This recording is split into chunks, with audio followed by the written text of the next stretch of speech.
Republicans from across the globe joining us today for our town hall meeting with Secretary Bob Gates.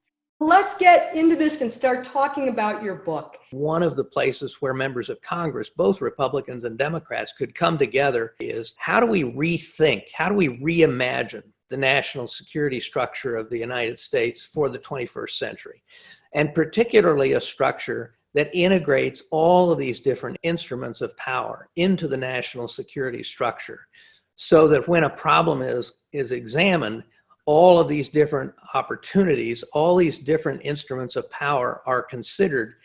We're also currently on the front line of responding to COVID-19 and trying to assist other countries, trying to prevent them from suffering and also from it rebounding back to the United States.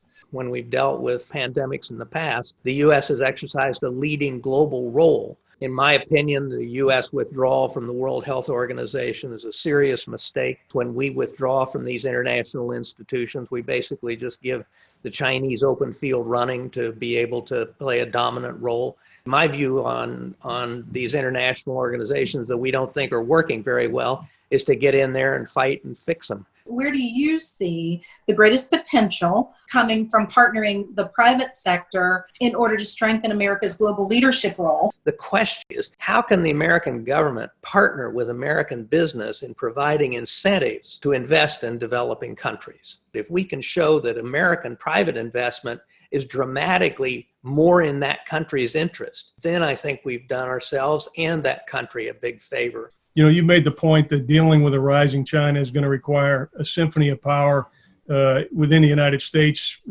national security and the State Department. If we're smart and if we're lucky, we can avoid a military conflict with Russia and particularly with China. But that means that this competition is going to be carried out using non-military instruments of power.